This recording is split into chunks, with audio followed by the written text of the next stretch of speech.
அனைத்து உரிமை குரல் நண்பர்களுக்கும் வணக்கம். என்னதான் சீமான் ஒரு கவுன்சிலர் சீட்டு கூட வாங்கலை அப்படின்ற ஒரு விமர்சனம் இருந்தாலுமே தமிழ்நாடு முழுக்க ஒரு தனி அரசாங்கத்தையே உண்டு பண்ணியிருக்காரு அப்படின்றது தான் நிதர்சனமான உண்மையாக இருக்குது அப்படின்னு மூத்த பத்திரிகையாளர்கள் பார்த்தீங்கன்னா சீமானை குறித்து நிறைய கருத்துக்களை வெளியிட்டிருக்காங்க.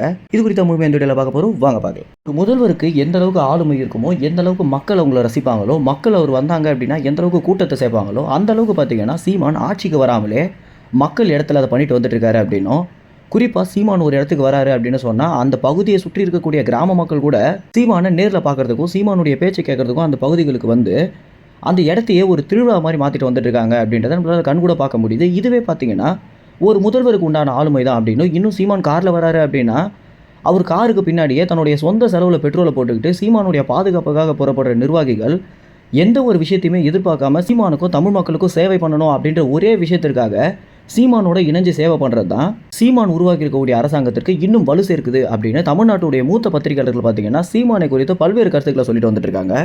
குறிப்பாக ரவீந்திரன் துரைசாமி, பாண்டே, சவுக்கு சங்கர், தராசு ஷாம், பத்திரிகையாளர் மணி, இது போன்ற நபர்கள்லாம் கடந்த காலங்களில் சீமானை என்னதான் கடுமையாக விமர்சித்தாலும் தற்போது இருக்கக்கூடிய அரசியல் சூழல் படி சீமானுக்கு இருக்கக்கூடிய ஆளுமை அப்படின்றது முதல்வருக்கு உண்டான ஆளுமை தான் அப்படின்னும், அவர் ஒரு தனி அரசாங்கத்தை உண்டு பண்ணிட்டாரு அப்படின்றத நிதர்சனமான உண்மையாகவே இருக்கு அப்படின்னு தங்களுடைய கருத்துக்களை பார்த்தீங்கன்னா செல்ற எல்லா நேர்காணல்களையும் சொல்லிட்டு வந்துட்டு இருக்காங்க.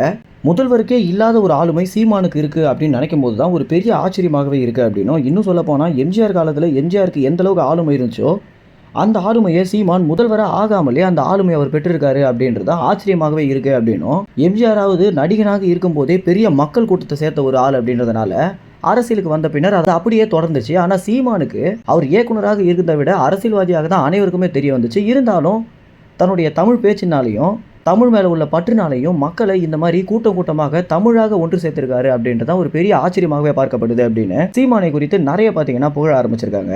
காசு கொடுத்து கோட்டரு கோழி பிரியாணின்னு கொடுத்து கூட திமுகவுடைய பொதுக்கூட்டங்களையும் அதிமுகவுடைய பொதுக்கூட்டங்களையும் மக்கள் உட்காராம நாம் தமிழ் கட்சி காசே தரலனாலும் பரவாயில்ல அவங்களுடைய பொதுக்கூட்டத்தை நேரில் பார்க்கணும் அப்படின்னு கூட்டம் கூட்டமாக மக்கள் வர்றது தான் சீமான் இத்தனை ஆண்டு கால அரசியலுக்கு கிடைச்சிருக்கக்கூடிய ஒரு பெரிய பலனாகவே பார்க்கப்படுது அப்படின்னும், இதையே சீமான் பண்ணிட்டு இருந்தாரு, கடைசி வரைக்கும் தனியாக நின்று போட்டிட்டாரு அப்படின்னா நிச்சயமாக ஒரு நாள் இல்லை ஒரு நாள் ஒரு முதல்வராகிறது யாராலுமே தடுக்க முடியாது அப்படின்னு பத்திரிகையாளர் மணியும் பாண்டேவும் பார்த்தீங்கன்னா அடித்து சொல்லியிருக்காங்க. மேலும் இந்த தகவல் குறித்து என்ன நினைக்கிறீங்க அப்படின்ற உங்கள் கருத்துக்களை கமெண்ட்ஸில் தெரிவிங்க. நன்றி, வணக்கம்.